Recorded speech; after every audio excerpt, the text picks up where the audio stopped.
पता भी है तुझे? 15,000 की साड़ी थी वो। 15,000 रुपए कभी देखे हैं?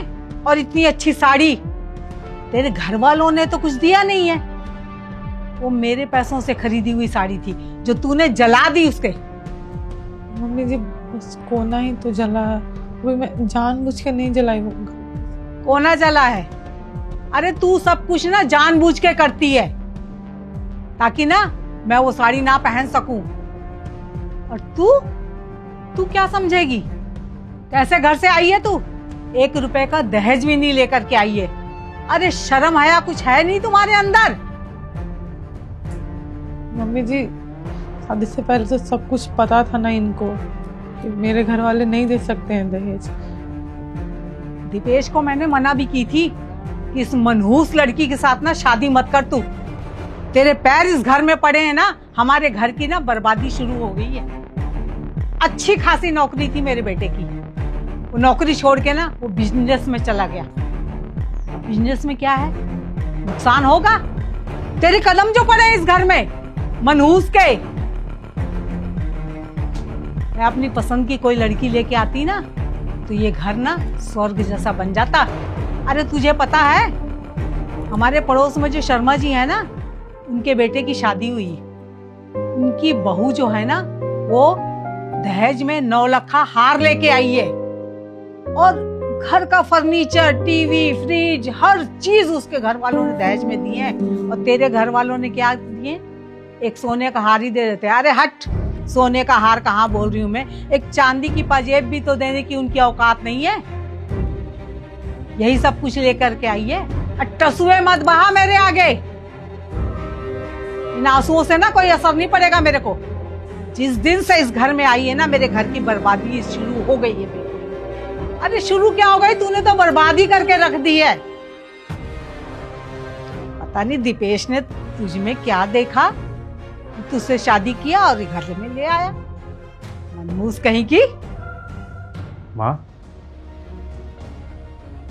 ये क्या कर रही हैं आप? क्या कर रही हूँ बेटा मैं? आप टॉर्चर कर रही हैं इसे दहेज के नाम पर। नहीं बेटा, दहेज के नाम पे टॉर्चर नहीं कर रही हूँ मैं। इसे ना इसके कर्मों का फल दे रही हूँ। माँ मैंने अपने कानों से ना सब कुछ सुना है। आपने क्या क्या बोला है सब कुछ सुना है मैंने। क्यों क्यों कर रही हैं आप ये? माँ एक वक्त के लिए सोच के देखिए कि अगर आपकी बेटी को उसकी सास भी इसी तरह टॉर्चर करे दहेज के नाम पे तो कैसा लगेगा आपको? हमने कितना दहेज दिया है रोशनी की शादी में? एक फूटी कौड़ी भी नहीं। जब रोशनी की शादी की बात हो रही तो आपने क्या कहा था कि बेटा जी हम ना दहेज लेते हैं ना दहेज लेते हैं। और जब बात अपने बेटे की आई तो आपका तो रूप परिवर्तन हो गया बिल्कुल। और अब क्या बोल रही है माँ कि इसके आने से घर में मनहूसियत फैल गई है, बुरा ही बुरा हो रहा है इस घर में। मैं पहले जॉब करता था, मेरी जॉब छूट गई, अब बिजनेस करने लगा। माँ मैं बिजनेस अपनी मर्जी से कर रहा हूं, किसी ने मेरी जॉब नहीं छुड़वाई। मैं हमेशा से अपने पैरों पे खड़ा होना चाहता था, खुद का बिजनेस करना चाहता था। मैंने आपसे भी बात ये बोली है, पापा से भी ये बात बोली थी, और आप लोगों ने कहीं मेरा सपोर्ट नहीं किया। आप लोगों ने हमेशा बोला कि नहीं जॉब कर। मुझे नहीं करनी माँ किसी की गुलामी। ये बात मेरी बीवी ने समझी। आपको पता ही है क्या कर रही है? ये मेरा सपोर्ट करने वाली है, इंटरव्यूज दे रही है आजकल। कुछ दिनों में जॉब ज्वाइन करेगी, जॉब पे जाएगी है। और मैं कर रहा हूं अपने स्टार्टअप पे काम। सब मनहूस बोल रही है ना माँ, उसकी वजह से ही आज आपका बेटा सक्सेसफुल होने के कगार पे है। इसने इस घर को स्वर्ग बनाया है। बहुत ही दुख के साथ मुझे ये कहना पड़ रहा है माँ, ये तो आपको अपनी माँ की तरह मानती है, पर आप इसे बेटी छोड़िए बहू भी नहीं मानती।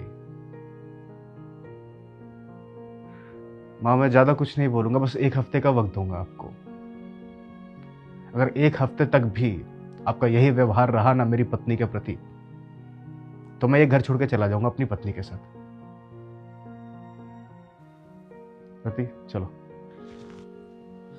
दीपेश बेटा, मुझे अकेले छोड़ के मत जाओ बेटा। मैं कैसे अकेले रहूं?